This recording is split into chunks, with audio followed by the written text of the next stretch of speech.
Hello বন্ধুরা, আবারও একটা ভিডিও নিয়ে চলে এসেছি। তো এটা আমার ফার্স্ট বড় ভিডিও। তোমরা সবাই কেমন আছো? আশা করি ভালোই আছো। আমিও অনেক ভালো আছি।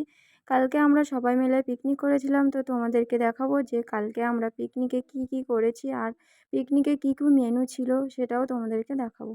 তো প্রথম থেকে শেষ পর্যন্ত ভিডিওটা দেখো, আশা করছি ভিডিওটা তোমাদের ভালো লাগবে। আর এখানে দেখো মাংসটা ভালো করে পরিষ্কার করে ধুয়ে নেওয়া হচ্ছে। তো বন্ধুরা, তোমরা তো দেখতেই পাচ্ছ সামনে একটা বাড়ি রয়েছে। তো ওটা কারো বাড়ি না, ওটা হচ্ছে ক্লাব ঘর। আর ওই ক্লাব ঘরের সামনে যে ফাঁকা জায়গাটা রয়েছে ওখানটায় আমরা পিকনিক করেছিলাম। তো বন্ধুরা, এদিকে আমাদের ভাতও হয়ে গেছে দেখো।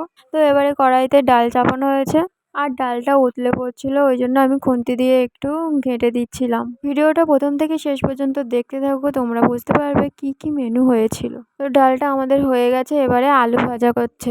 আলু ভাজা করতে করতে দেখো কারেন্ট চলে গেছিলো, ওই জন্য টর্চের আলু দিয়ে রান্না করতে হচ্ছিল।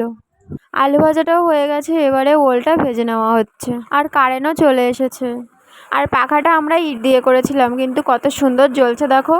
আর এখানে আমাদের মাংসের জন্য আলুটাও ভাজা হয়ে গেছে। তো এখানে ওলের জন্য ভালো করে মশলাটা কষিয়ে নেওয়া হচ্ছে। তো মশলাটা কষানোর পরে ও ভেজে রাখা ওলগুলো দিয়ে দিয়েছে। ওলগুলো দিয়ে ভালো করে ঘেটে নিয়ে ঝোলের জন্য জল দেওয়া হলো। আর ওলের চিংড়ি মাছ ভাজাটা তোমাদের দেখানো হয়নি, আগেই ভেজে নেওয়া হয়েছিল। তো আমাদের দেখো ওল চিংড়ি, পেঁয়াজ ভাজা, ডাল, আলু ভাজা সবকিছু হয়ে গেছে। আর এবারে শুধু মাংসটাই বাকি আছে। মাংসটা হয়ে গেলে সব রান্না আমাদের কমপ্লিট। তো তারপর আমরা সবাই মিলে একটু নাচ করছিলাম, তো তোমরাও একটু দেখে নাও।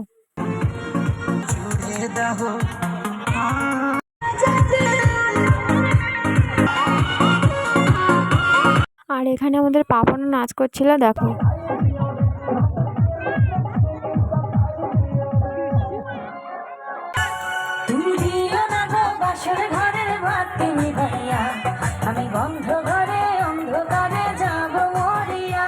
তুমি ভয় কেন পাও প্রাণ সজনী আমায় দেখিয়া, তোমায় প্রেম সোহাগে রাখবো আমার বুকে। তো এই ছিল আজকের ভিডিও। কেমন লাগলো অবশ্যই কমেন্টে জানিও।